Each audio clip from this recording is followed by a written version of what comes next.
Muy buenos días. Damos a ustedes la más cordial bienvenida a la conferencia plenaria No existe esa cosa llamada sociedad. Margaret Thatcher, Ludwig Wittgenstein y la filosofía de la ciencia social, que será impartida en el marco de la Cátedra de Excelencia Ludwig Wittgenstein, edición 2019. Permítanme presentar a ustedes al distinguido ocupante de la cátedra y a los integrantes de la mesa de honor. Preside este acto, en representación de la señora rectora de la Universidad Veracruzana, doctora Sara Ladrón de Guevara, y de la señora secretaria académica, doctora María Magdalena Hernández Alarcón, la coordinadora del Consejo Consultivo de las Cátedras de Excelencia, doctora Norma Angélica Cuevas Velasco.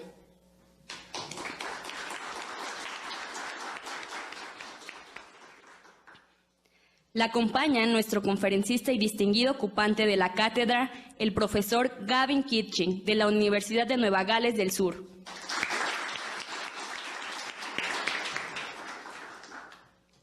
La coordinadora del Centro de Estudios e Investigaciones en Conocimiento y Aprendizaje Humano, doctora Ara Varsovia Hernández Eslava.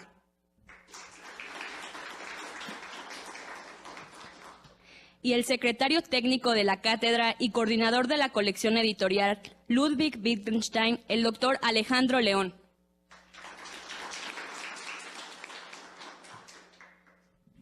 Agradecemos la asistencia del doctor Jesús Sánchez Orea en representación del director general de investigaciones, doctor José Ángel Trigos Landa. Así como del director editorial de la Universidad Veracruzana, doctor Edgar Alejandro García Valencia.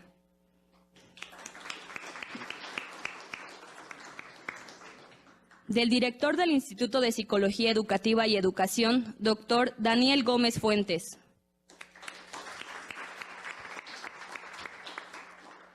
Y del fundador del CEICA y doctor honoris causa de esta universidad, doctor Emilio Ribes Iñesta.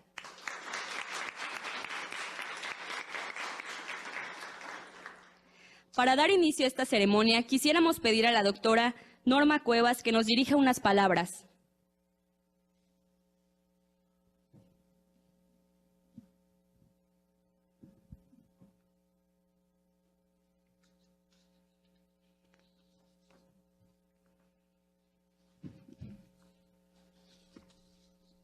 Muy buenos días, tengan todos ustedes.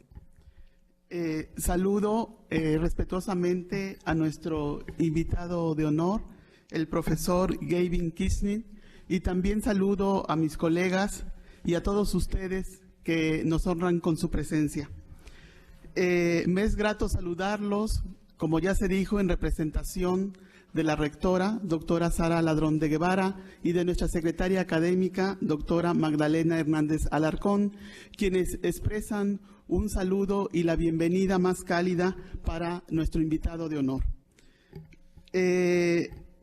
Quisiera yo destacar un elemento que para la Universidad Veracruzana es fundamental, y es el hecho de que actualmente nuestra universidad cuenta con 8 cátedras de excelencia, y la segunda, fundada hacia el invierno del 2011, es precisamente esta cátedra Ludwig Wittgenstein, que se ha destacado entre las demás por tener un sólido programa, no solamente de eventos aislados, sino de una actividad bien programada que consiste en esta conferencia magistral inaugural y un seminario que incide directamente en la formación de sus estudiantes del Centro de Investigaciones y Estudios en la Conducta y el Aprendizaje Humano,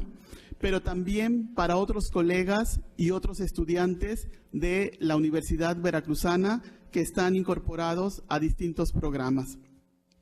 Cuenta también con una colección editorial que se ha ido definiendo muy bien en las líneas de investigación de su centro, y que tuvo la genial idea, como todos los de este grupo de trabajo, de publicar el cuadernillo que constituye la conferencia inaugural. Me parece que este ya es el tercero, ¿verdad? Y que también es una joya editorial de apoyo para todos los interesados en el tema. Como coordinadora del Consejo Consultivo de Cátedras de Excelencia que represento, para mí es un verdadero placer comenzar una semana con una conferencia como la que aquí se propone.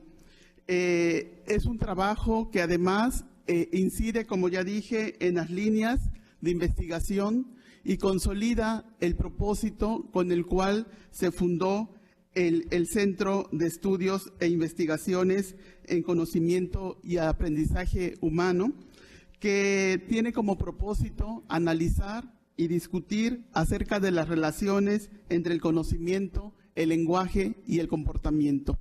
Quiero destacar aquí que la cátedra fue fundada a propuesta del doctor Emilio Ribes Iniesta, que también es el coordinador general de esta cátedra y también es el fundador de ese centro.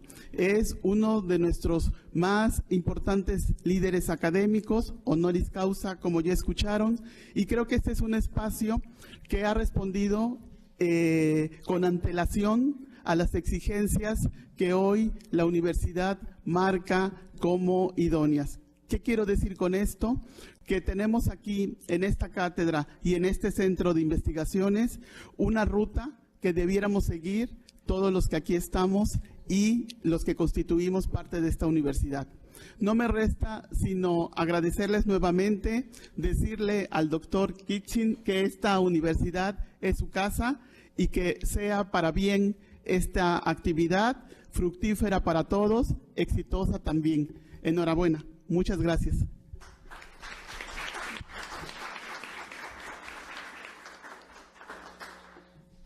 Agradecemos a la doctora Cuevas sus generosos conceptos y ahora quisiéramos pedir a la doctora Hernández Eslava nos dirija su mensaje.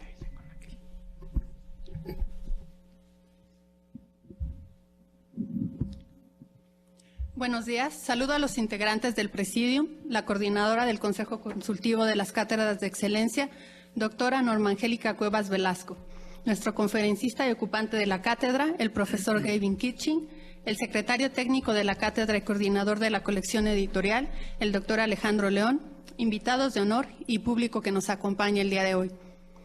Es un placer estar hoy ante ustedes en la inauguración de uno de los proyectos académicos más importantes del Centro de Estudios e Investigaciones en Conocimiento y Aprendizaje Humano, la Cátedra de Excelencia Ludwig Wittgenstein, la cual es de carácter bianual y de la que hoy celebramos su cuarta edición.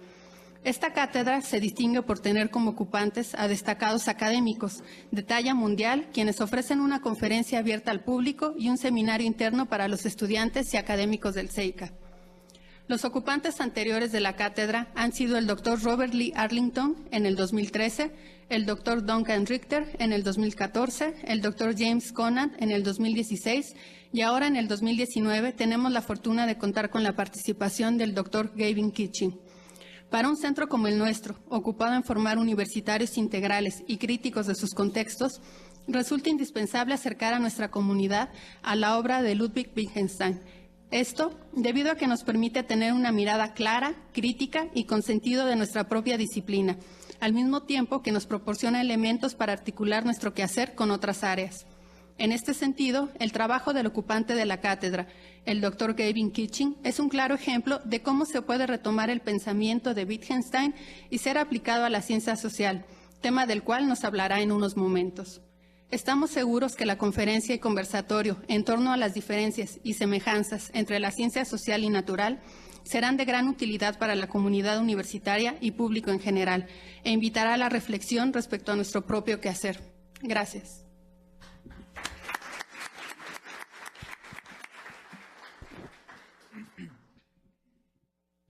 Agradecemos a la doctora Hernández Eslava sus palabras y ahora solicitamos al doctor León sea tan gentil de presentar a nuestro distinguido ocupante de la cátedra y le pedimos al apreciable auditorio tomar nota de sus propios comentarios y preguntas, en virtud de que al final de la presentación destinaremos unos minutos a que nuestro conferencista dé respuesta a algunos de ellos.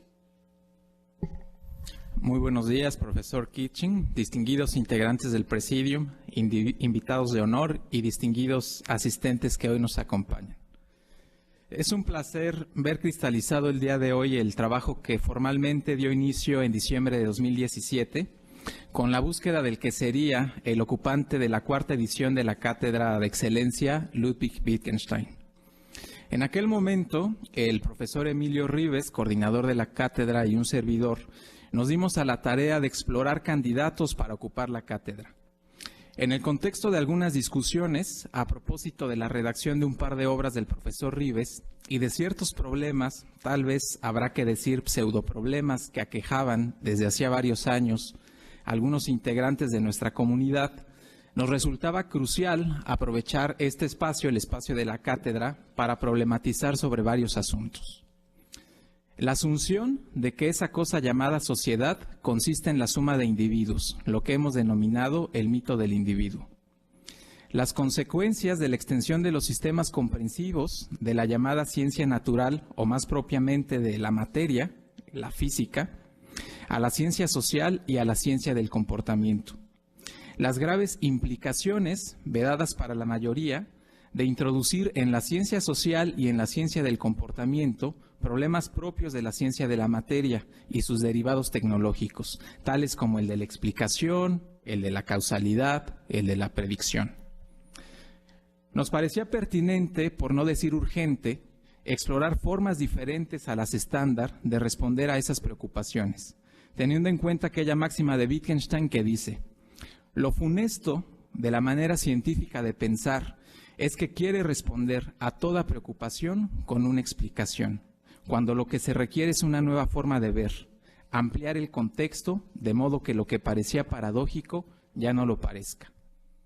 En el marco descrito, recuperamos una sugerente obra, en la que varias voces autorizadas trataban de manera crítica varios de los asuntos que nos interesaban, problematizando sobre la articulación de la ciencia social y los resultados antifilosóficos del genio de Viena y Cambridge.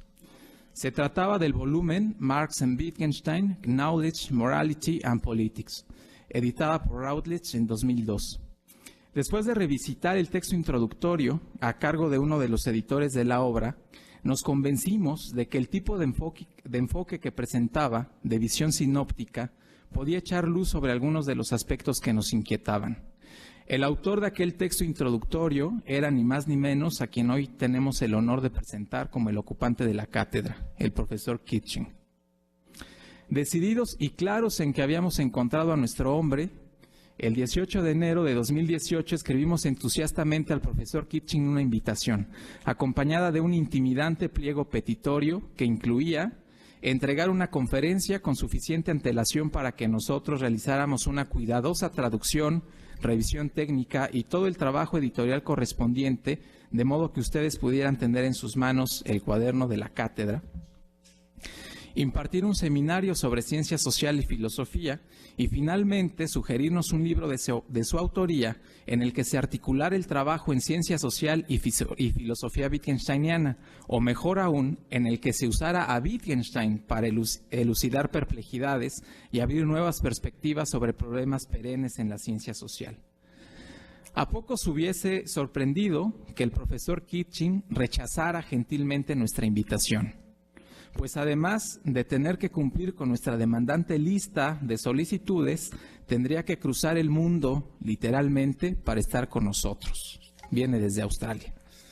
Pues felizmente, el profesor Kitching aceptó de manera expedita y generosa.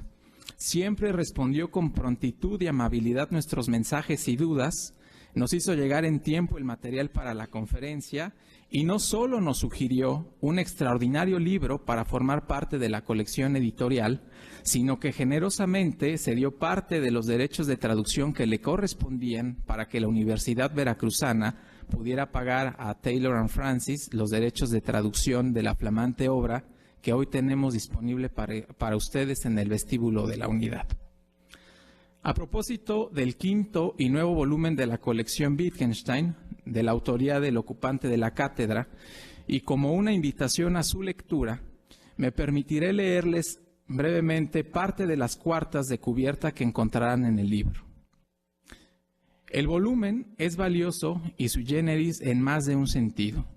Por un lado, tiene la virtud de presentar el corpus marxista de manera inteligible y de una forma orgánica. Al mismo tiempo, a través de un estilo y métodos heterodoxos claramente influidos por la filosofía tardía de Wittgenstein, el autor muestra aspectos de la obra de Marx antes no vislumbrados.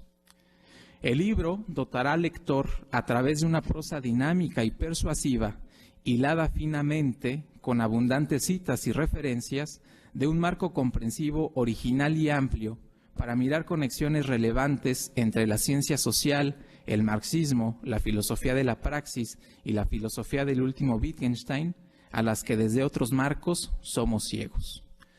Sin más, en nombre del coordinador de la cátedra, doctor Emilio Rives, agradezco nuevamente la generosidad de nuestro invitado de honor y los dejo con el profesor Kitching, profesor de la Universidad de Nueva Gales del Sur y miembro de la Academia de Ciencia Social en Australia.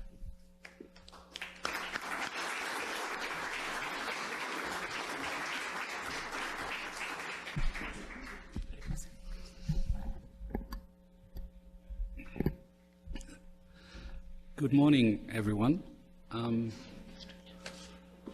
I am embarrassed that I do not speak Spanish. I am always embarrassed when I go to a country and don't speak its language. So may I apologize for that to begin with. Oh, they've gone away. I am on my own. In that case, I will stand up. No, I won't, because then I can't lift the microphone. So that is the first thing to say. The second thing to say is to thank you all for inviting me here, and particularly, thank you, for to thank Professor Emilio Ribes and Vasavia and Alejandro for their incredible hospitality for the short time that I have been here. I'm very pleased to be here, and they have made me feel extremely welcome. I am currently suffering from jet lag. What is the Spanish for jet lag? Which means that my sleeping patterns are disturbed by the journey I've made, rather long journey to get here, and it means that I may fall asleep, hopefully not during this lecture, during the day, and also that I remain wide awake at night. And last night I woke at about 3 a.m. in the morning, and feeling bright and lively, decided that I couldn't lie in bed, so I would get up and rehearse my lecture. And this experiment had some very alarming results, I have to say, because I did what one should do. I got out my watch and I read the lecture, and it went on and on and on. And I realized that were I to attempt to read it, all of it, to you in English today, one of two things would happen. You would either be sitting there for about 2.5 hours, in which case I think you would be very bored, even if the lecture was brilliant. Or I would have to read very, very quickly indeed in English, which would also probably have some unfortunate side effects. So I decided that I had to change strategy a little and read to you only part of my lecture. Now, I knew when I made that decision that the lecture had, of course, been translated by Alejandro into Spanish. And so I wondered how many of you might have read it in Spanish before you came here. I'm sorry this is a little like being back in school, but would you please raise your hands if you have actually read the lecture in Spanish before you came? Anybody? Nobody. Okay. Well, that means that I must resort to strategy 2, which is to try and explain to you very briefly the structure of the lecture and how I arrive at my interest in Wittgenstein, because I think logically I want to read the section of the lecture to you which is concerned with Wittgenstein, with Wittgenstein's influence on me, and with his effect, the effect of his thought in reorienting my thinking, not only about my own work, but about social science more generally. That is what I want to concentrate on. But the lecture is written in the form of an intellectual autobiography, and so it describes how I got to this point, beginning with my education, my training in economics. I have never studied philosophy in my life, I should say. I have never done philosophy as an academic subject, either at undergraduate or graduate level. I was trained as an economist, as a very orthodox, neoclassical, as it is called, economist. I then proceeded to do a doctorate in development economics. My interest was in what was then called the Third World, and in Africa in particular. But by the time I was doing my doctoral research, I had already become critical of my orthodox economic training, and a crucial figure in making me critical was the French philosopher Louis Althusser.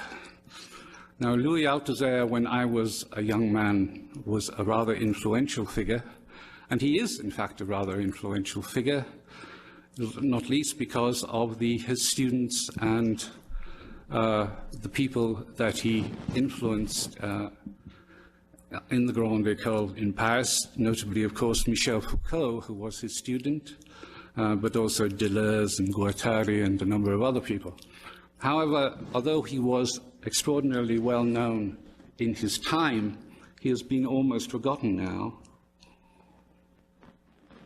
at least in the Anglo-Saxon world, and a reason for that may be that he had a nervous breakdown and killed his wife. That tends to rather undermine your intellectual reputation, I find. But despite that, he remained, as I say, an important figure through the influence he has had on others. And his influence on me was to both change my understanding of economics and allow it to remain as it was. I will try to explain what I mean by that. I was taught conventional economics, I think, implicit as a form of implicit realism. I was taught it as a form of realism. In other words, I was taught that the central organizing concepts of economics, supply, demand, consumption, production, investment, distribution, were the names of real things. That's what how these words worked. And as I say, I was taught this implicitly, that this realist conception of the world through economics, because, of course, none of my teachers and none of the textbooks that I read ever reflected upon the concepts that they were using. They defined those concepts. There was a lot of effort put into defining what consumption meant, what production meant, what investment is. But that was merely a prelude to mathematicizing the concepts, putting them into equations, and so forth. There was no epistemological reflection on these concepts. But I think had anyone asked, I don't know, is consumption as real as consumers? Well, I don't think they would have got a serious philosophical answer. They would have simply been laughed at. Of course, consumption is real. Of course, investment is real. Why would anyone learn about it or teach about it if it were not real? Now, what Althusser did was to make that realism explicit. He said that indeed a scientific understanding of the world must be a realist understanding, but, he said, the economics that I had learnt was not really realist at all. It was merely empiricist. It took the forms of appearance of the world and,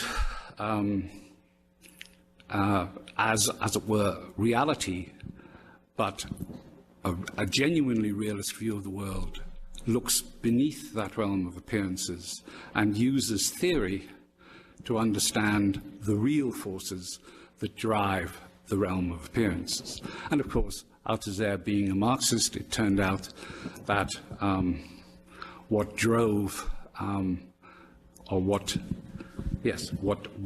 created the realm of appearances that is economics, or is capitalist or bourgeois economics, were underlying forces of value relations and class relations and so forth. Well, I bought this Althusserian critique, as we say in English, hook, line and sinker, and attempted to use it in writing my doctoral thesis. And I did indeed do so, and the thesis became a book, and the book was very successful, won a major prize in the United States, was widely reviewed. If you look me up in Google Scholar, even today, you will probably find more references to that book, which is called Class and Economic Change in Kenya, than you will find to any other of my work. Well, I had a sort of Wittgenstein-light experience, because it took me 10 years to research and write this book, and just as they were giving me this prize, I was beginning to have serious epistemological doubts about the entire structure of the work. Now, the central part of this lecture is given over, or one part of it, lengthy part of it, I will now move on, is given over to saying at length why in 1984, around about 1984, I had become deeply dissatisfied with the book, epistemologically speaking, and it explains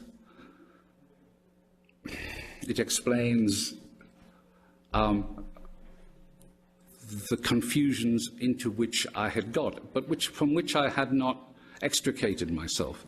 I saw that certain formulations that were built into the book originally were problematic. To put it at its simplest, the book had what I described as an historical or empirical part concerned with the development of peasant agriculture in Kenya in the colonial and immediate post-colonial period.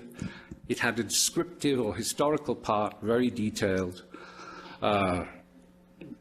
analyzing that, and then a second part of the book which attempted to theoretically explain this realm of appearances a la Althusser that I had previously described. Now, this, of course, implies that there are, as it were, there's an ontological realm of fact and somehow or other a deeper ontological realm of theory, and that one, as I say, explains and underlies the other. Well, I came slowly, confusedly, uncertainly to a conclusion about that. I decided that the two parts of the book were not different because they reflected different realities, one empirical, the other theoretical or explanatory, a realm of underlying forces. They were different because I had written them differently. I had used language I had used language differently in one part of the book and in the other part of the book. I had created this realm of appearances, and I had created this theoretical realm. I made claims, for example, about the theoretical realm, which when one looked at the chapters in which I made these claims closely, these claims simply did not stand up. I claimed, for example, that theory was timeless and that the essential concepts, the essential forces that drove these underlying changes remained static or remained the same even as the realm of appearances changed. But I decided that the only reason they remained the same was that I refused to change them. Okay, so that's about, I would say, a half or a little more of the lecture as I originally wrote it. Very simply, overly simply summarized for you, but that's what it's about. And it was the confusions in my confused state around about 1982 or 1983, knowing that there was something fundamentally wrong with the book, having half insights into what might be wrong with the book, that I came to Wittgenstein. And I came to Wittgenstein almost entirely by happenstance. Someone gifted me a copy, because he had two, of the Philosophical Investigations, and said, this is the greatest book of philosophy of the 20th century, everyone should read it. When he originally gifted it to me in 1972, I picked it up, I looked at it, I could find no chapters, no introduction or preface, no argument that I could see. I thought, if you will excuse my somewhat informal English, what the fuck is this? And dumped it onto a bookshelf. 8 years later, however, in my confused post-class and economic change mindset, I picked it up again and was transfixed from page 1. Now that allows me, having said all that, to skip, hopefully, a great deal of this. Just to tell you what these things are. Is this going to work? Yes, it's going to work. Perhaps. Come on, you stupid. This is economics. This man has written. This lecture has a lot of pictures of aging, middle-aged men, some with beards. One or two of them look a little like me. It worries me that this is so, that the lecture is entirely constructed in this way. But, oh, sorry, you can't hear me now. Hello. Yes, so this is Richard Lipsey, a Canadian economist who wrote the textbook which I use primarily as an undergraduate. Oh, sorry, I was going again. Back. Sorry about this. This is Louis Althusser, as some of you may know.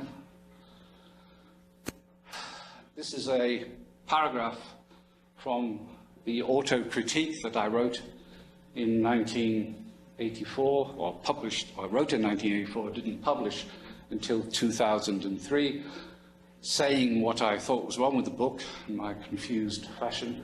This is probably the most important paragraph from that auto-critique, but you don't need to know that either now.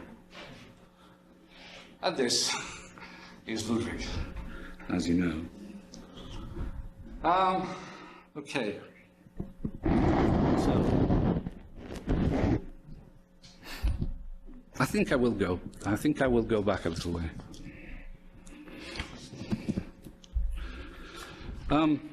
I said that I was utterly transfixed from the first page of the investigations, and here we go again.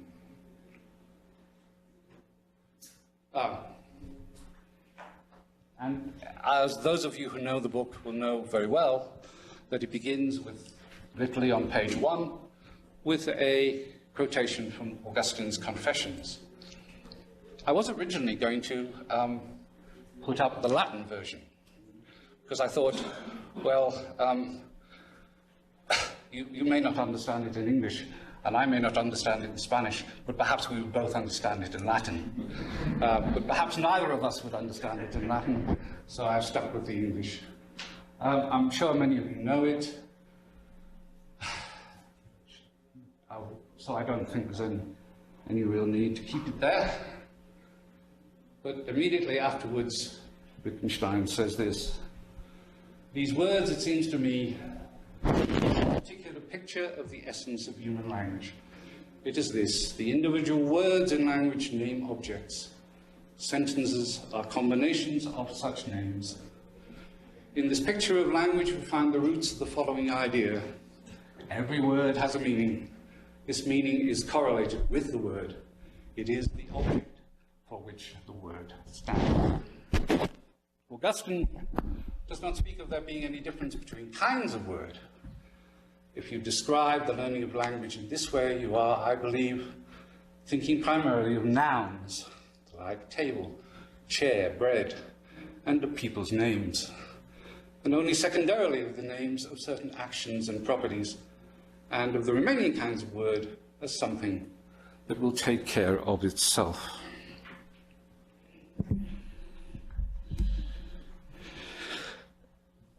Now I will read the rest of the lecture. My first reading of the Investigations, the only philosophy book I had ever read at that time, ended my commitment to realism. Or rather, it showed me that what I had understood as realism depended on a very particular and narrow conception of how words obtain meaning. And actually, it showed me that my realism had been hopelessly naive in other ways. Not only had I lacked any grasp on the underlying epistemological assumptions of my realist economics, I had also not understood the variety of different epistemologies which march under the banner of realism, or their disputed relations to other philosophical isms, notably empiricism and rationalism. As a result, in moving from economics to Althusserian Marxism, I had swapped a partly empiricist and partly rationalistic realism for a rationalistic but militantly anti-empiricist realism, without a proper grasp either on what I had abandoned or on what I had embraced. No wonder I was confused. But the PI and the broader reading on Wittgenstein and in Wittgensteinian philosophy that followed it not only showed me what a mess I had been in, but how to extricate myself. They gave me positive, liberating alternatives to the scientism to which I had been prisoner. And it is with these that I conclude the lecture. There were three of them: an appreciation of the historicity of concepts and its importance, an understanding that language use is an action, or rather a myriad of actions, and thirdly, the moral significance of the fact that language use is an action or a variegated mass of actions. Now, I'll take these three different points in order. So the first is the historicity of concepts. Having read the Philosophical Investigations, the fundamental problem at the heart of class and economic change became immediately obvious. In the first 3/4 of the book, devoted to economic history, I had described and explained how the economic practices of the African population of Kenya had changed over some 65 years of colonial and post-colonial history. In this historical section, I had quite unselfconsciously, without any awareness of doing so, which is in fact an important point, I had allowed the meaning of the words I used to change as the practices they described changed. But when I came to write the concluding theoretical quarter of the book, I reverted very self-consciously, in a definition-heavy prose, to an historically static, essentialist conception of word meaning. My whole theoretical analysis, as I would have called it, was constructed on the premise that, while peasant agricultural production may have changed over time, the essential meaning of the concept production had not. While the details of capital accumulation in Kenya may have changed over time, the essential meaning of the concept capital accumulation had not. While the Kenyan state may have changed over time, the essential meaning of the concept state had not. Then, in best Althusserian style, I construed these essentialist definitions of concepts as real, deep structures which somehow drove the apparent historical changes, while themselves remaining entirely unchanged. What I now think of course I wouldn't have been able to do then, is a kind of Marxicized version of Aquinas' first cause theology, if you know any Thomas Aquinas. But this, I now realized, was not merely an arbitrary division resulting from my essentialist refusal, my refusal to allow theoretical concepts to change. It also embodied an approach to meaning which, if generally or universally true, would not merely make writing history impossible, which it had almost done in the book, despite the prizes it won, it would make history itself impossible. One major thrust of Wittgenstein's investigations is to show how all concepts are open to what Wittgenstein calls extension or projection of their meanings as human activities, human practices change, which means, of course, change in time. Wittgenstein's famous notion of the family resemblance of concepts and spinning of fibers to threads are used implicitly or explicitly to elucidate the praxis-related historical mutability of concepts, and the necessity of this to be so if, in Marx's famous words, men, by which he means people, are to make their own history.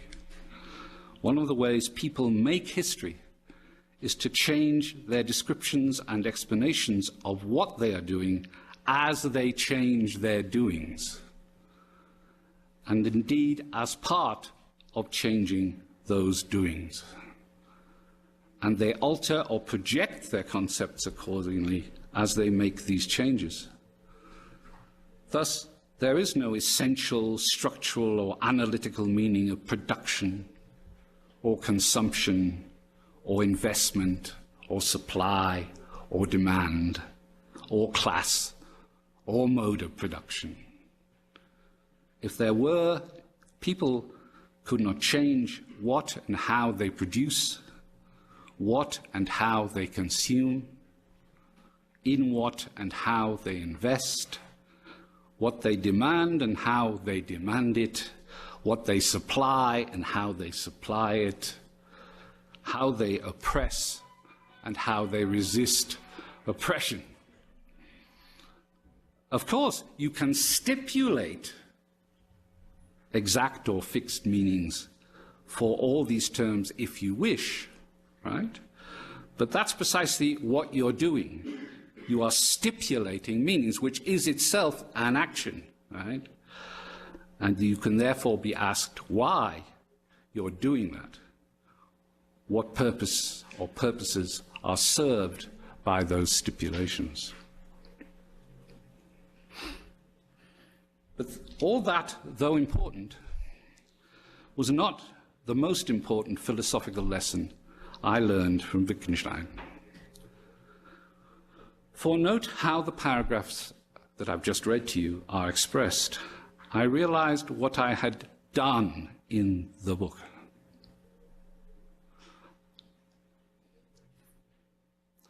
I realized, in fact, it's more accurate to say, I realized, or fully realized, that I had indeed done the book. I'd written it, and written it in specific ways. In particular, I realized that I had used words in different ways in the so-called historical part and in the theoretical part. And that was another revelation, because one of the effects of the kind of scientific training I had received was that I behaved professionally as if words chose me, rather than me choosing words. Right? As if concepts chose me, rather than me choosing concepts. To put that more exactly, one of the hallmarks of a scientific intellectual immersion is that one acts as though the world somehow dictates to one what words to use to describe and explain it. In my case, this meant that something called economic reality determined the right words to use to describe and explain it. In fact, I now realized, post the investigations, that was what I had understood realism to be. To be scientifically realistic was to accurately reflect or picture the world in concepts both literary and mathematical, with that picturing being both active and passive at the same time, rather in the way that, on one actually mistaken conception, photography is, right? One takes a photograph with a camera. That's an action, you do it.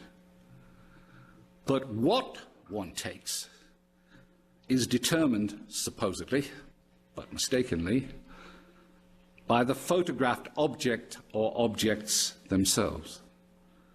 And on this conception, then, a mistaken conception, but a common one, photography is essentially a passive receiving from reality.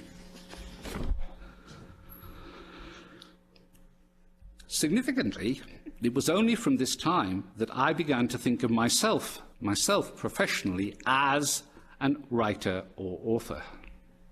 Right? Before that, I considered myself a social scientist or an economist, but not a writer. Not a writer. And I find this very typical. Indeed, it can be used as a kind of criterion or test.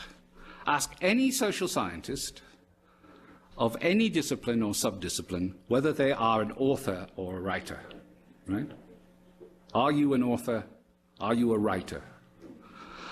I observe and hypothesize that the more reluctant they are to embrace this identity, the more likely they are to be of a strongly positivist, empiricist, or realist persuasion, and the more addicted to what the American pragmatist philosopher John Dewey called the spectator conception of knowledge, i.e., to an essentially passive, data-receiving conception, which somehow obviates any authorial role or responsibility.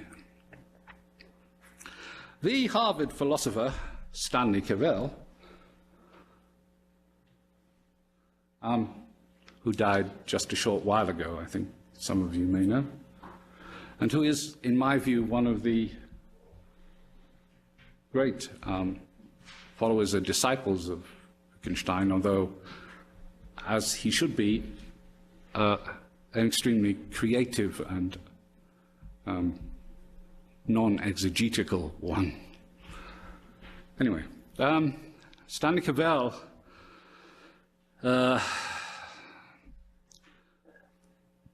also influenced me profoundly once I started to try to broaden my philosophical education and to read something beyond the investigations, a process which is still continuing. I'm trying to read Kant at the moment. Who has read Kant? Good luck. Goodness me, I have tried. I have started the critique of pure reason. I have started the critique of pure reason 4 times, and never mind about Kant, anyway. Once I started to broaden my philosophical education, and particularly my Wittgensteinian philosophical education, then among the people I read was Stanley Cavell. And actually, I read Cavell's own PhD thesis, which became his book, The Claim of Reason. And I read it as a thesis. And one of the passages in that thesis which influenced me profoundly and was reproduced in its entirety in the book is, well, it's 2 passages, two paragraphs that follow each other. This is the first, and the second one is probably the one that is most often quoted, and which I quote in the written lecture, and which is in the Spanish edition, which you, of course, will be buying, all of you. This is a classic sort of philosophers going on. We have to imagine Stanley Cavell as a young man writing his PhD thesis. He is sitting at a desk, and on this desk he has a green jar full of pencils. And this then produces the following, I suppose one would call it internal dialogue. He says, "Do I know now that there's a green jar of pencils on the desk, though I'm not now looking at it? If I do know now, did I know before I asked the question? I had not before then said or thought," let me stand up a bit, "said or thought it, but that is perhaps not relevant. If someone had asked me whether the jar was on the desk, I would have said yes, without looking. So I did know. But what does it mean to say, I did know? Of course, no one will say, I did not know. On the other hand, no one would have said of me, seeing me sitting at my desk with the green jar out of my range of vision, he knows there is a green jar of pencils on the desk.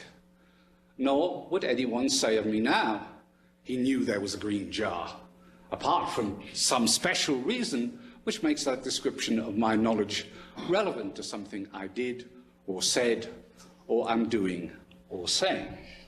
So there he is doing the classic philosophers, do I know, how do I know, what does it mean to say that I know, etc. Right, then he answers himself after a few more questions. He goes on to say in the next paragraph of the book, perhaps one feels, what difference does it make that no one would have said without a special reason for saying that you knew the green jar was on the desk? You did know it. It's true to say that you knew it. Are you suggesting that one sometimes cannot say what is true? That one sometimes cannot say what is true? And then he says, what I'm suggesting is that because it's true is not a reason or basis for saying anything. It doesn't constitute the point of your saying something, and I'm suggesting that there must, in grammar, by which he means in the use of language, there must be reasons for what you say, or be point in your saying something, if what you say is to be comprehensible. We can understand what the words mean, apart from understanding why you say them. But apart from understanding the point of your saying them, we can't understand what you mean.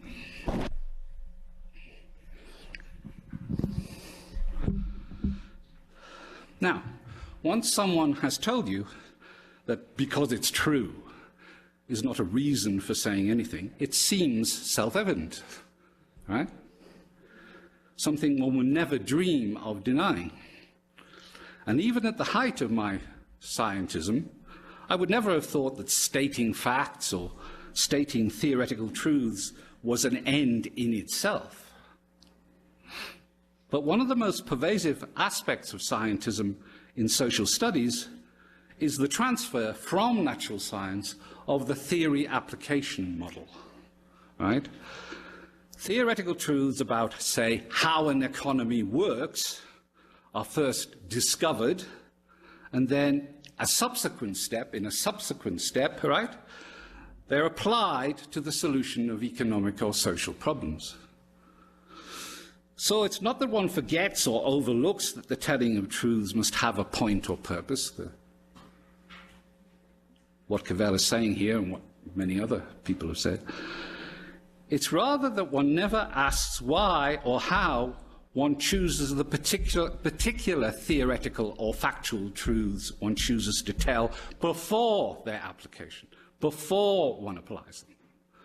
If you want to understand how an economy works, which, by the way, is a dubiously mechanistic kind of formulation anyway, if you want to understand how an economy works, why start with assertions about monetary demand and supply? Why? If you want to understand how a society works, why start with its occupational structure, or its gender structure, or its age structure, or its class structure? Now, there are answers one can give to all these questions. But in most social science teaching, one is never encouraged to ask them. Indeed, there is usually no recognition that they even could be asked.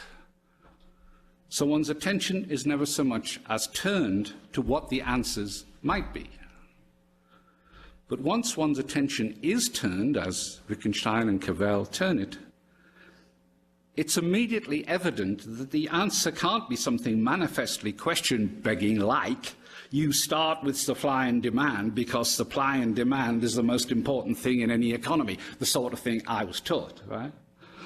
Or you start with the class structure because the class structure is the most important thing in any society, which is basically what Althusser said, right? For the moment such answers are proffered, more questions immediately tumble forth. Important in what respect? Important to whom? Right? Important for what purpose? To do what? Speaking or writing truths, just like asking questions or describing events or physical things, or telling a joke or a lie, or intervening in an argument, are actions. They are linguistic actions. And therefore, like all actions, they must have a point or purpose. Indeed, this is analytically true. It's part of the definition of an action that it has a point or purpose.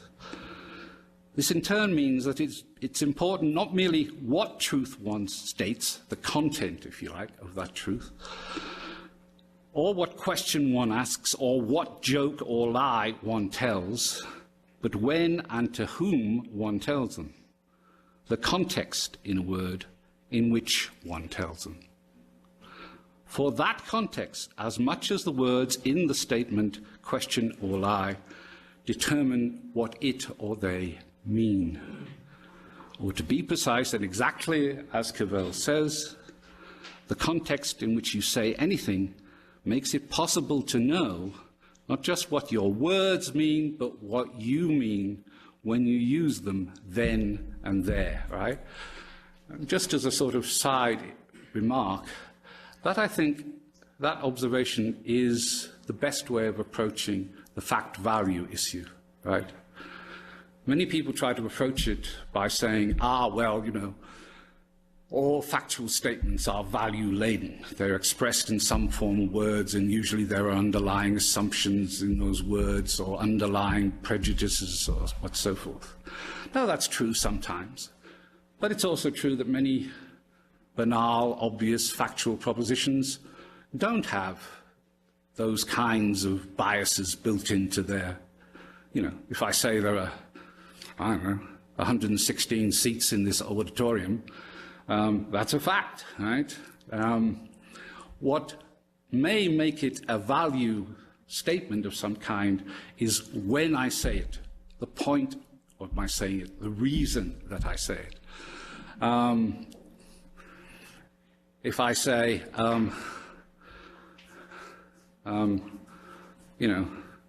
good Lord, there are 116 seats in this auditorium, I might be drawing attention to the fact there are only 23 of you here, or something. But that's a banal observation. There are many other factual statements that get their value dimension, which may mean their political dimension, their moral dimension, from when they are stated, to whom they are stated, the context in which they are stated. Right, that we can therefore get to the third great lesson I learned from Wittgenstein. That was, by the way, whatever, number 2, which was, the first one was the historicity of concepts. That was language use as an action. But the third, and probably the most important of all, is the moral significance of the fact that language use is an action. It isn't then an acceptable answer to why one should start the study of economics with supply and demand to say that it's the best way to start, or that these are the most important economic activities. It isn't an acceptable answer to why one should start the study of sociology with social roles or the class structure, that these are the most important social phenomena. It isn't an acceptable answer to why one should start the study of psychology with the study of emotions, that emotions are the most important or the most basic psychological phenomena. In fact, no answers to these questions are acceptable which focus simply on the facts or data, or the alleged facts or data to be studied. Rather, the only non-question begging answers must refer to the objectives or purposes of students and teachers, as well as to what is to be studied. All such answers are therefore objective or action conditional. Well, if you want to know how goods and services get distributed amongst a population, the best place to start is, well, if you want to know how inequalities arise and are maintained among human beings, the best place to start is, well, if you want to know why people act irrationally, and even when they know they're acting irrationally, the best place to start is. And such conditionals, therefore, invite a further clarifying question. So what do you want to know? What do you want to know? Because long before we become students of any social science, the mere living of our lives poses questions to us, generates puzzles, difficulties, or problems to which we want to find answers. Why do my parents behave like that? Why is Paul's school so different from mine? Why do company directors get paid so much? Why is it only immigrants who do those jobs? So that whether we're aware of it or not, we come to the study of any social science already wanting to know things. Any student can answer the question, so what do you want to know, if a teacher asks it. But so few teachers ever do. And that often means that beginning students of all types of social science are not aware that there are things, disciplinary relevant things, they want to know, and that they already have ideas about, because they never asked the question that would make them aware. This then is an example of the asking of question, what do you want to know, raising awareness in the people, the students in this case, who are asked. But in other contexts, asking them questions can frighten people. In other contexts, telling them a fact, just telling them a fact, I'm afraid you have to know that your father is not your father.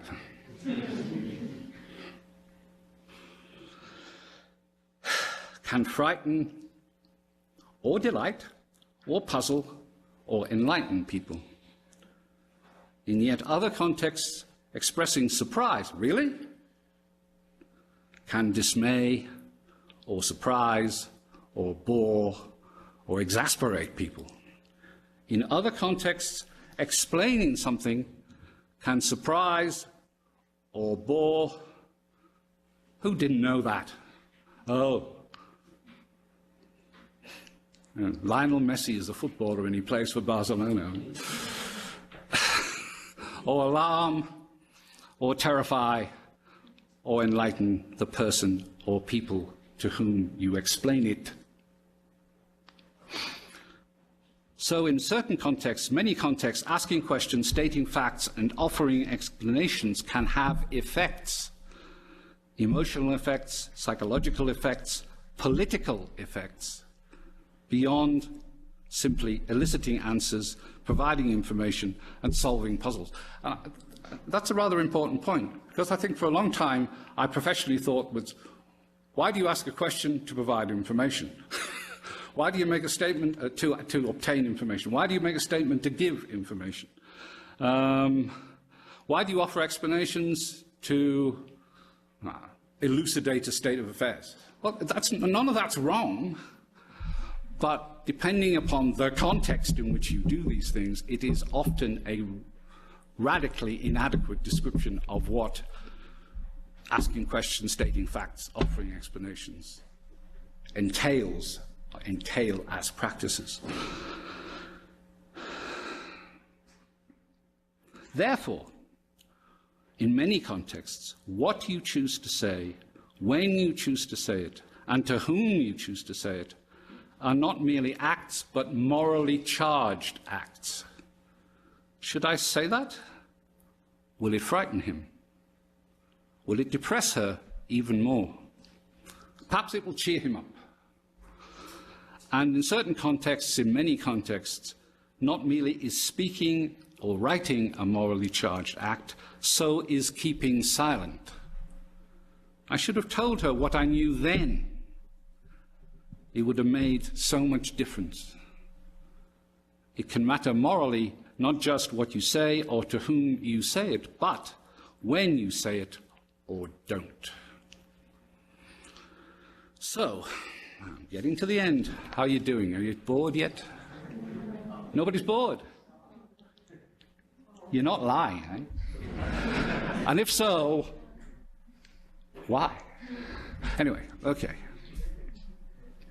So an exposure to Wittgenstein's extraordinary later philosophy has taught me that studying social science itself is an action, and is thus driven as much by the purposes of the student as by the subject matter being studied, right? But more than that, it has taught me that studying social science as a practice or set of practices is not ontologically different from living in society. In living among our fellow human beings, we ask questions, supply information, offer explanations, provide comfort, allocate blame, attempt to persuade or convince, express affection, and demonstrate technical expertise. And we do all that, or rather we should do all that in social science too. Right? In doing social science, we're not acquiring knowledge in order to apply it to the solution of problems. Although that may be what natural scientists do, it is only an illusory scientific description of social scientific practice. Rather, we are learning to address, to speak to our fellow citizens in order to elicit certain responses in them, responses which we think will be right or good in some way. And what does that mean? It means what it always means: asking them questions, providing them information, suggesting explanations, being persuasive, expressing surprise, and so on and so forth. And in social science too, when, where, and for whom you write, when, where, and to whom you speak, determines what others will take you to mean in that speech and writing. What a social science text means is never simply a matter of what is in it. And in social science too, it can be a moral act to keep silent, to not speak or write. Now, I'm not the only person to have arrived at these sorts of conclusions. Apart from Wittgenstein himself,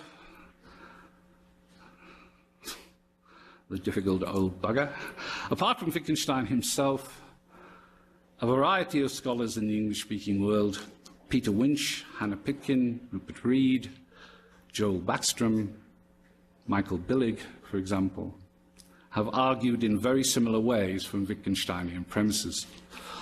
On the whole, though, they, I have to say at this point, we, have had little or no success in changing the way the vast majority of social scientists go about their business. Now, the reason for our failure is not far to seek. In arguing that natural science is not an appropriate model on which to base the study of human activity, we are arguing against a deeply institutionalized, institutionally entrenched set of practices and self-interests, not simply against a philosophy. In scientific societies, the jobs, incomes, professional status and promotion of academics, and these days of many other people too, depend on their pursuing social science research in the approved scientific manner. Indeed, as Michael Billig has brilliantly demonstrated in a book which I reference in the lecture, which is called Learn to Write Badly, How to Succeed in Social Science. Research in applied linguistics itself on academic language and its shortcomings, which is quite critical of academic language and its shortcomings, uses precisely the same, what Billy calls nominalistic, i.e. abstract noun-heavy prose, that it's criticizing, right? It reproduces what it's criticizing. Right? Certainly any argument to the effect that social scientific research produces descriptions and explanations of human social life less precise and less insightful than the ordinary descriptions and explanations employed as part of that life is met with incredulity by the vast majority of social scientists. And that includes those who would see themselves as critical or radical economists, political scientists, sociologists, or social psychologists, as well as their more orthodox colleagues.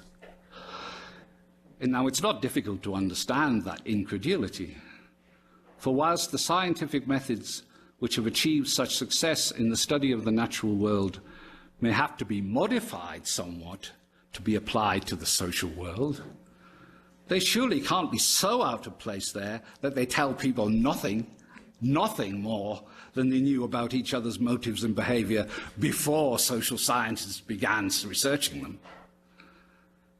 And that's probably right. I wouldn't want to adopt that position. The social science research which has been carried out in the last 150 or so years has taught human beings some things about themselves they didn't know before. Here's a double negative. It has not produced absolutely nothing. It has not. Okay? Take solace in that. You have not produced absolutely nothing. So if you keep trying, you might produce something. I mean, anyway.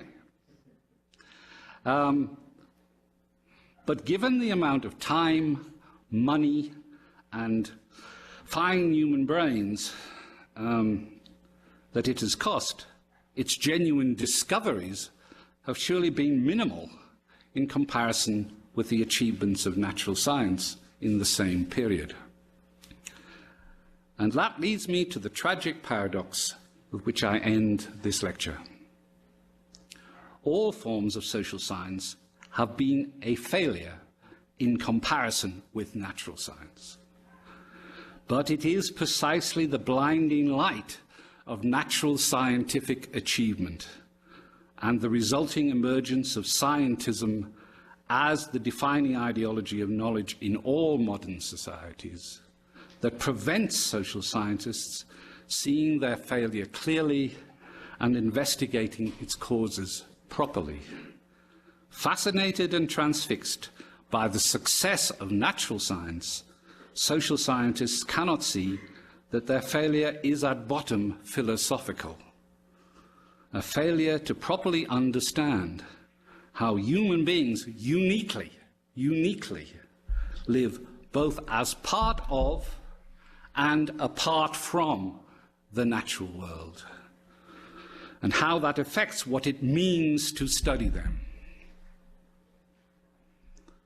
But if the failure of social scientists is philosophical, a failure to see natural science, human social life, and their own activity clearly, its rectification must also be philosophical. For it is, in the end, a failure of will, as Wittgenstein said, not merely of technique or method. That's it. Thank you very much.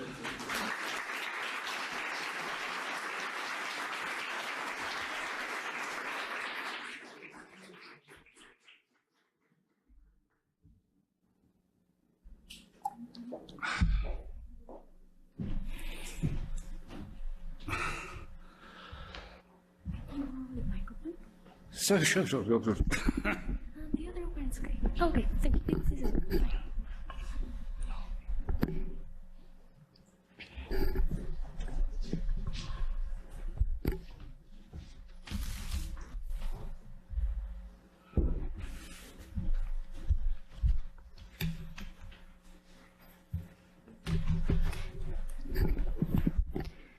Agradecemos al profesor Kitching su brillante conferencia y cedemos el micrófono al auditorio para que realicen sus preguntas.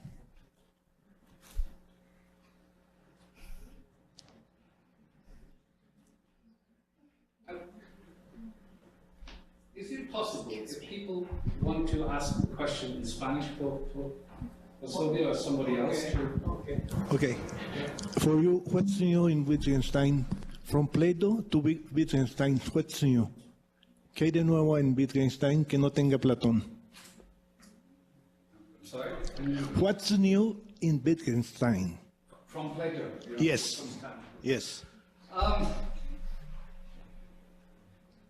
Not what he says, right? Because although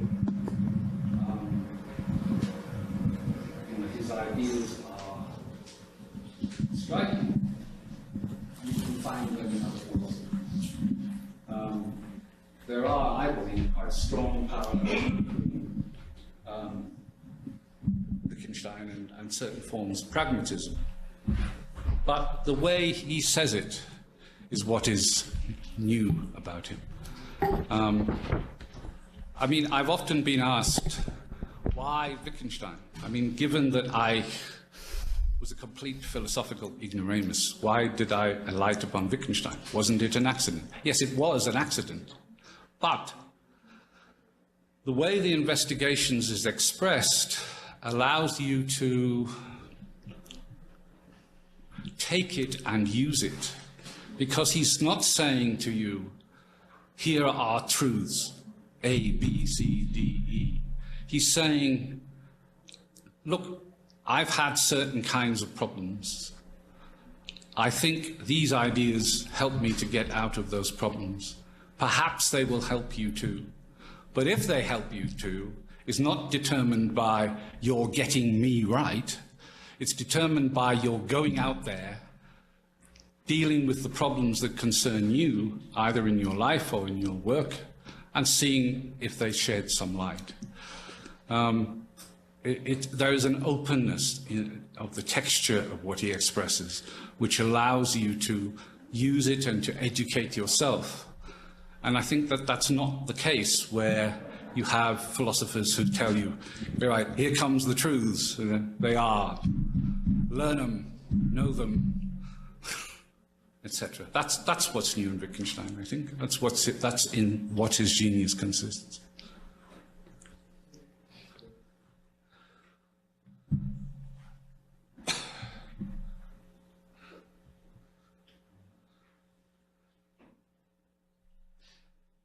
I was asking if someone wants to ask in Spanish, would feel, I mean, could Sylvia or Alejandro try to just translate it for me? Yeah. Because I don't want people to. Okay. Yes. Yes, thank you. Why exactly did you use Margaret Thatcher's phrase of just not? Yes, I never explained that, yeah. Because, well, I think of that phrase as, well, first I want to hear why did you... Oh, I did, yes, okay. I was simply being mischievous, yeah?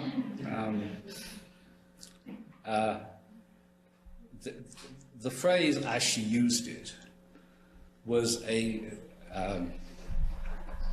political assault, politically motivated assault on the notion of society.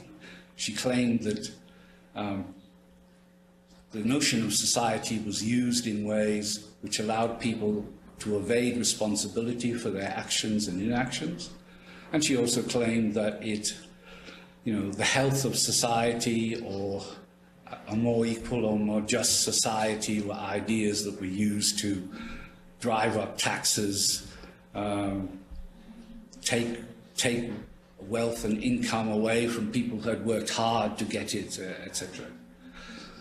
But what I did was deliberately ignore that and for my own philosophical purposes and say that there is a way that it is philosophically right to say there is no such thing as society, right? There is a way in which conceiving society as a thing can be philosophically damaging, just as there is a way of conceiving many other things as things, personalities, governments,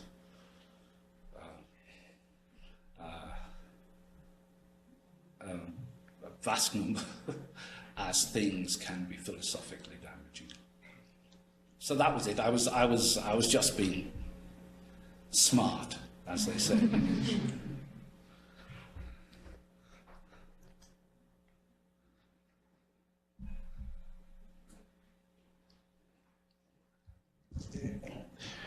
There's something very interesting about Wittgenstein, his personality. Yes, yes. It's very... would you please make some comment in his personality? Yes. He's being a little bit crazy. Yes, he does. Okay. Wittgenstein was a very extraordinary man. Ray Monk, who wrote what has become the standard biography of Wittgenstein in English, was once on the radio answering questions about his biography, and he was asked, do you like Wittgenstein? And he said, well, I don't know whether I would have liked him. I think he's a great philosopher, but he was a very difficult and intolerant man. But he said, actually, one thing I can say is I don't know whether I would have liked Wittgenstein, but I'm certain he wouldn't have liked me. And there were very few people that Wittgenstein liked.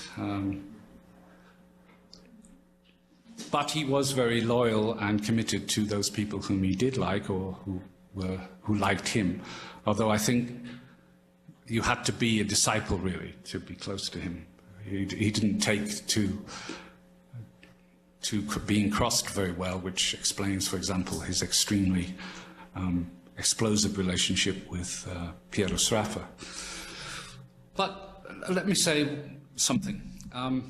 I think one of the ways in which studying Wittgenstein can be very difficult is that it's very easy to get obsessed or preoccupied with him. He is such a striking person, such an odd person, that, you know, you can think you're interested in his philosophy when what you're actually interested in is him, you know. But he doesn't matter, right, in a certain sense, what he was like. What matters is his philosophy, and I think that's what he himself would have said. I also think there's something else he would have said. I think he was serious in his belief that the point of his philosophy was to be used. It was itself a tool or an instrument. And I think he would have been appalled by the amount of stuff that is published that calls itself Wittgensteinian philosophy, which is just endless, tedious exegesis of, you know, what he might have meant in remark 241 of the Investigations, or what he meant in, you know, in remark 7.14 of the Tractatus. I think that is completely hostile to, it's a perfect example of scholasticism, of being obsessed with the words rather than the spirit which drives the words. And I think he would have said that. I think so. But I don't care whether he would or he wouldn't. He's dead. I'm not yet.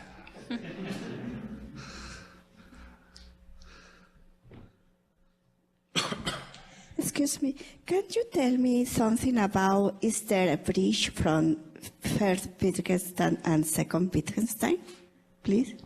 Oh, I have to tell you a completely orthodox and old-fashioned view of this, right? I think, I do not wish to be rude. I think the so-called, what's it called, the modern interpretation, they give it a name. What is it?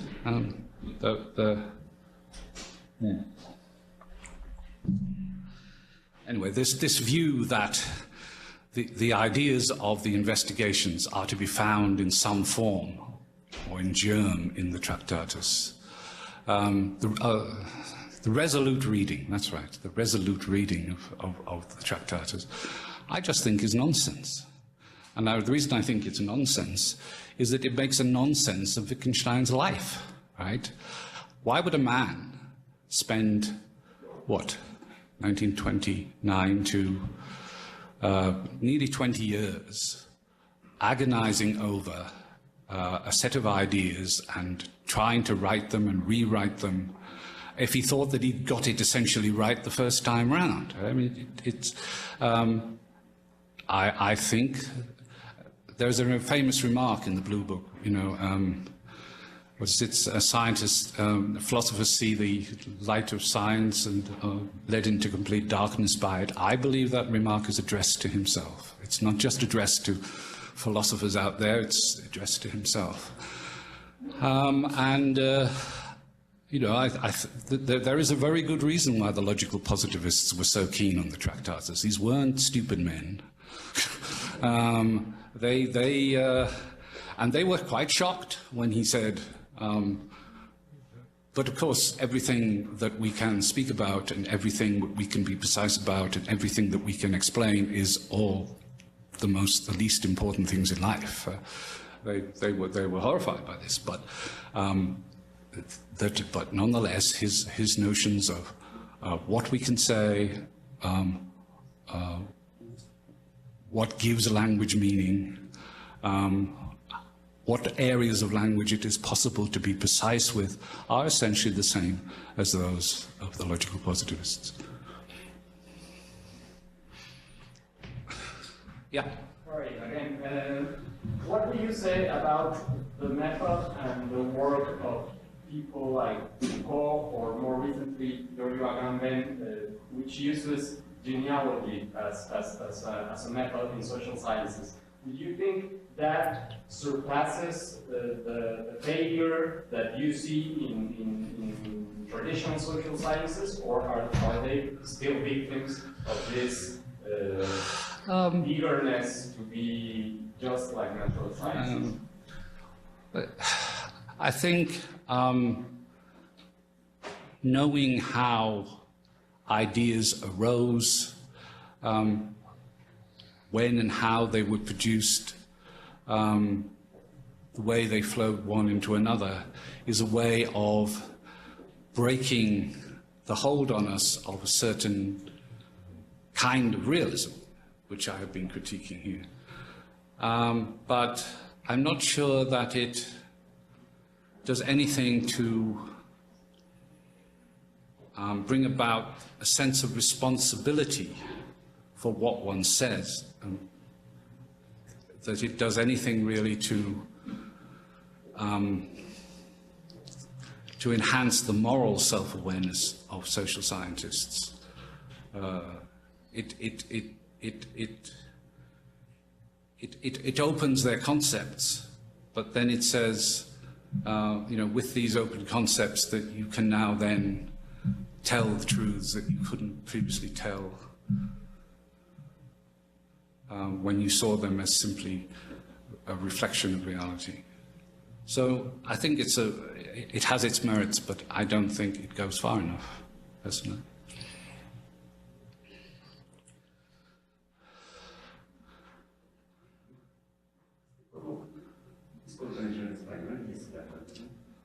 Desde la perspectiva de las ciencias sociales, ¿propondría usted o cómo vería una especie de juegos sociales o juegos de lenguaje para el estudio de las ciencias sociales?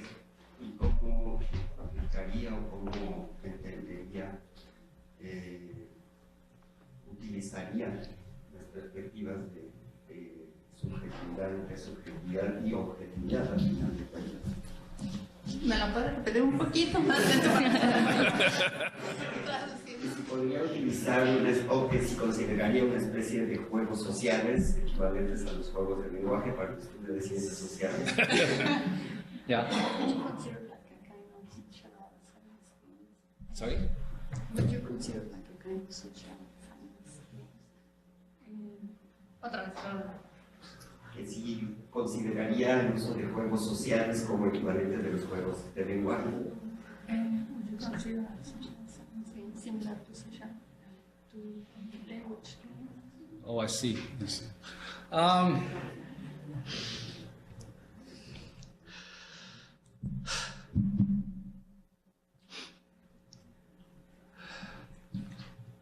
I think that all that Wittgenstein means by a language game is a particular kind of action that we take with language.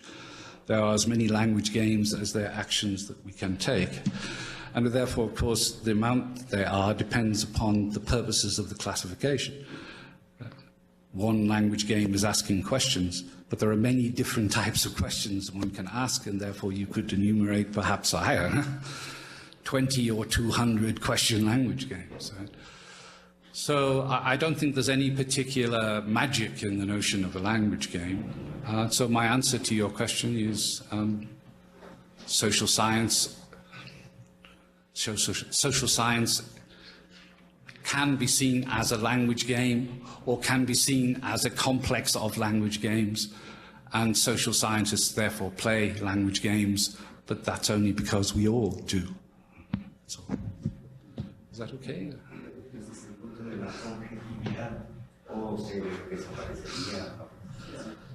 Desde el punto de vista de la objetividad. Sí, la objetividad desaparecería desde ese punto de vista. Yes. Oh, I see. No. Objectivity does not disappear because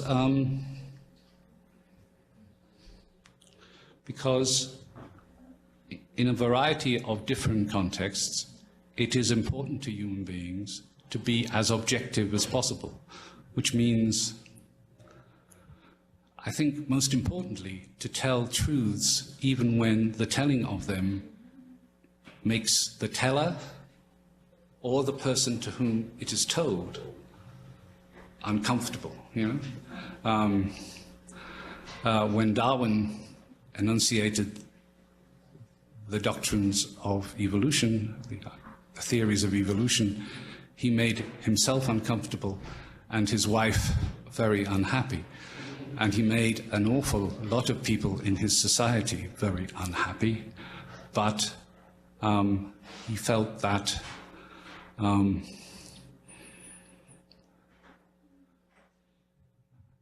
the evidence that he had assembled required him to say and to write what he was saying and writing. And finding that that is so is something that we all do in our lives. It is perhaps more of a professional responsibility of social scientists to do that, but it's not something that makes them unique at all. So no, objectivity doesn't disappear because objectivity, you know, you can just say silly things, because being objective is one of the language games.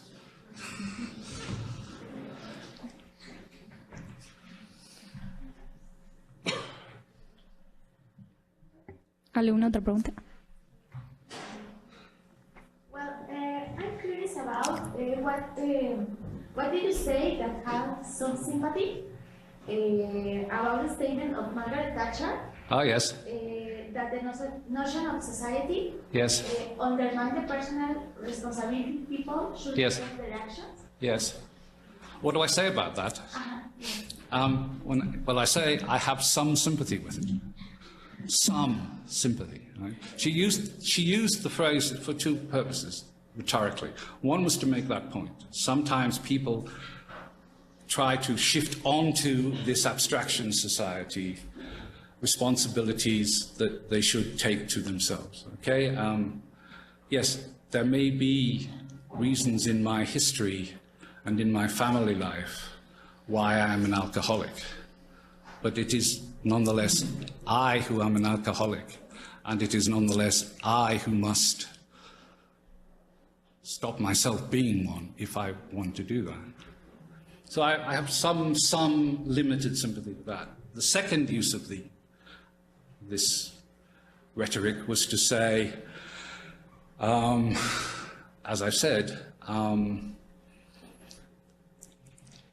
left-wing ideologues, this was the phrase that she used, left-wing ideologues use the notion of society to say that you know, people who have worked hard ought to pay more taxes so that, you know, society can be benefited through better health care or better education.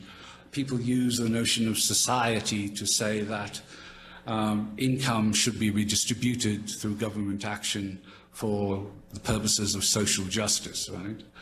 Now, for that kind of argument, I have no sympathy whatsoever, that which means, of course, that I am one of the left-wing ideologues that she was attacking.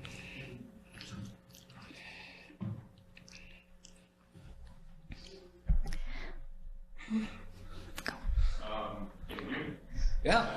What sort of advice would you give to an economist who goes on TV to speak about the crisis or to speak about the stock market? Yes. Is it restricted to theoretical economics, or does it apply? Oh, I see. That's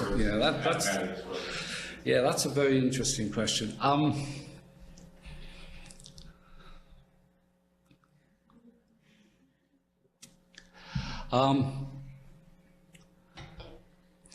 Economists appear on television a lot, or some of them do, and they also appear in the press and so forth, giving, as you say, estimates of what's going to happen to the economy in the next year, what the devaluation of the currency means, etc., etc. And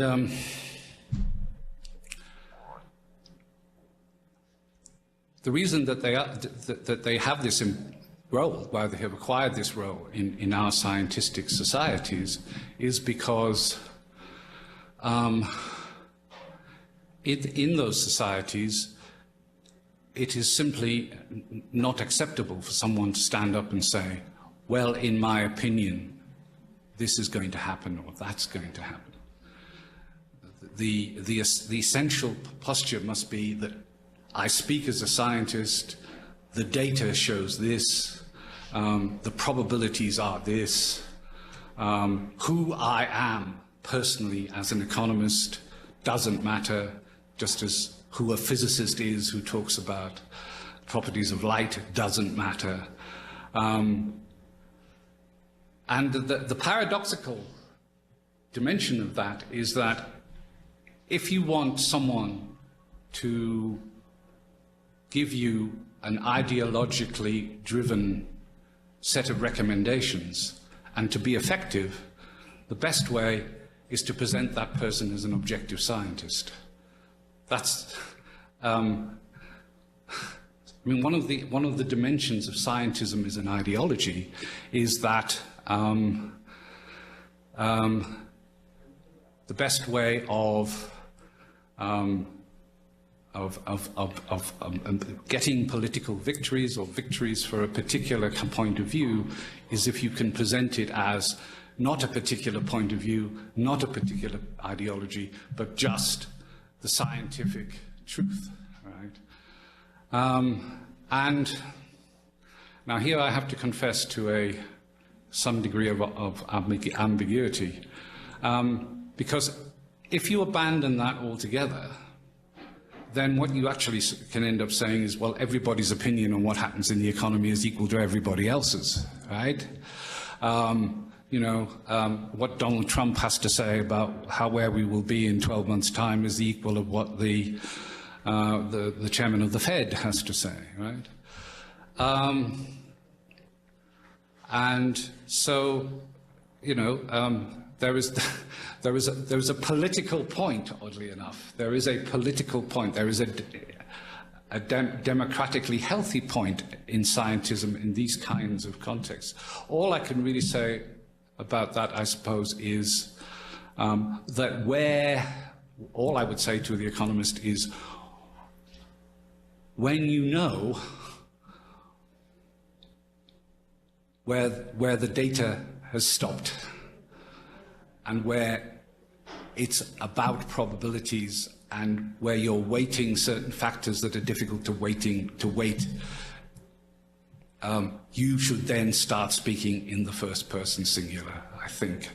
Well, you know, it's difficult to say, but I think on balance, and so. But that's, you know, you asked a very good question. It indicates some contradictions. Okay. Con esto concluimos la ronda de preguntas. A continuación,